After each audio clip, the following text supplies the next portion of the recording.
మనకు కావాలి, మన ఆత్మగౌరవం మనకు కావాలని చెప్పి 60 సంవత్సరాల ఆంధ్ర వలస పాలన కింద నలిగిపోయిన తెలంగాణ ప్రజానికం ఉవ్వెత్తున లేచి మన తెలంగాణ సాధించుకున్నాం. నేను ఇక్కడ ముఖ్యంగా గౌరవ పత్రిక మిత్రులు, ప్రింట్ మీడియా, ఎలక్ట్రికల్ మీడియా మిత్రులందరికీ కూడా నేను హృదయపూర్వక ధన్యవాదాలు తెలియజేస్తా ఉన్నాను. ఎందుకంటే నేను ఉద్యోగం చేసిన కాంచి నాతో ఉన్నారు, ఎవరు ఇక్కడ ఉన్న వాళ్ళందరూ కూడా, ఎవరు కూడా ఆనాడు నేను సిగచాయ ఇష్టం కూడా పేపర్ రాశాను కనుక అట్లా కూడా వాళ్ళు ఎంకరేజ్ చేసి వారికి నా ధన్యవాదాలు. దీన్ని ఆర్గనైజేషన్ చేసిన తమ్ముడు, నా మిత్రుడు రేగడ్ రవి అన్న, నేను ఉన్నారా ఊరంతా కలిగి ఒక్కటి చేస్తాను అని చెప్పి ఊరంతా ఒకటైంది. చాలా సంతోషం. నిజంగా ఇలా నేను ఎమ్మెల్యే అయినాక మీ దీవెన వల్ల, మీ ఓట్ల ద్వారా, కాంగ్రెస్ పార్టీ నాయకత్వం ద్వారా నేను ఇలా ఒక ఉద్యమకారుడిగా, ఒక స్థానిక బిడ్డగా, ఒక పోరాట బిడ్డగా అందరు దీవించి ఆశీర్వదించి 51,000 మెజార్టీ ఇచ్చిన చరిత్ర అనేది.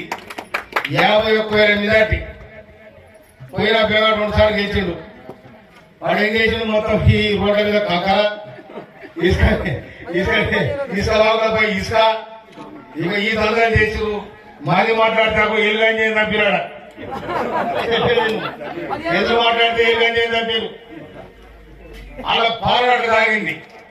మన పాలన అయ్యారు. నేను వచ్చిన తర్వాత ఈడ బండరామాల గ్రామానికి కీర్తిశేషులు, మాజీ ఎంపీ, మాజీ ఎమ్మెల్యే, మాజీ ఆర్టీ చైర్మన్ యాకార పురాతన బామర్దులే కదా, మహారాందరూ పోయి బామర్దులు బామర్దుడే అదృష్టం కూడా రావాలి నీకు. అందుకోసమనే ఆకారం సరసన్ గారు ఈ ఊళ్ళో పుట్టడం. కానీ ఆనాడున్న బడ్జెట్ కానీ, ఆనాడున్న పరిస్థితి కానీ, వారు సూర్యాపేట ఎమ్మెల్యేగా ఉన్నారు. సొంత ఊరిని ఏమో చేసేది ఉండే కానీ సరే ఆయన శాశక్తి ఏమో చేసి వారికి కూడా, వారు చేసిన సర్వీస్ కూడా ధన్యవాదాలు.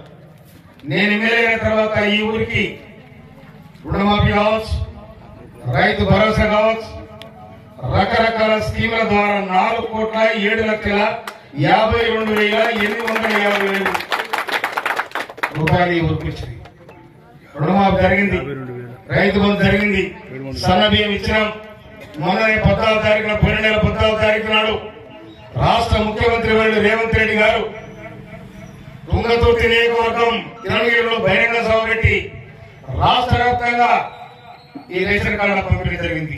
అదొక్కడే కాకుండా సామాజికంగా బీసీలకు 42% ఇవ్వాలని కూడా ఇవాళ వాళ్ళు కొట్లాడుతా ఉన్నారు. అదేవిధంగా 40 ఏళ్ల కొట్లాడుతున్న ఏసీ వర్గీకరణ కూడా చేయించడం జరిగింది. పిల్లలు హాస్టల్ పిల్లలు చదువుకుంటారు, వాళ్ళందరూ కూడా 40% మెచ్చార్జీలు పెంచారు. 300% ఆడపిల్లలకు కాస్మెటిక్ ఛార్జీలు పెంచారు. కనుక ఈ ప్రభుత్వం ఇంద్రమ్మ రాజ్యంలో మీరు గత ప్రభుత్వం ఏం చూసారంటే ఇక్కడ బోధనగడ్డ శ్మశాన వాటిగా వైకుంటారు. ఊరికి అక్కడి నుంచి ఇక్కడ చదివే దర్శనం ఇస్తుంది. కానీ ఎలా రేవంత్ రెడ్డి గారి ప్రభుత్వంలో, రేవంత్ రెడ్డి గారి నాయకత్వంలో ఇంద్రమ్మ రాజ్యంలో దాదాపు ఈ ఊరికి ఇప్పటికి ఎన్ని వచ్చినాయి? రవి ఇల్లు 12 వచ్చినాయి, 20 ఇంకా మొత్తం. నేను తప్పకుండా నేను చెప్పి నేను కూడా ఇస్తాను, కూడా మీకు మా మాట ఇస్తా ఉన్నాను. ఒక్క ఇంటికి 5 లక్షలు. వాళ్ళు బోధనగడ్డకే ఏం చేయలేదు. బోధనగడ్డ కట్టుకుని బోధనపెట్టిపోయి టీఆర్ఎస్ అనేది ఒక పార్టీ ఉండే, టీఆర్ఎస్ తెలంగాణ రాష్ట్రం ఉండే. కానీ దాన్ని టీఆర్ఎస్ గా మార్చుకున్నాం. టీఆర్ఎస్ అంటే బోధనగడ్డ పార్టీ అయిపోయింది. బోధనగడ్డ పార్టీ అయిపోయింది. బోధనగడ్డ వాళ్ళ సిగ్గు ఒక శ్రీరామ కథలు అయిపోవాలి. ఒక కథ కాదు, ఈ ఎన్నికల పంచాయతీ ఉన్నది. చెల్లెత్తులే అడగ ఉంచుతుండు, అన్నెత్తులే బాగా ఉంచుతుండు.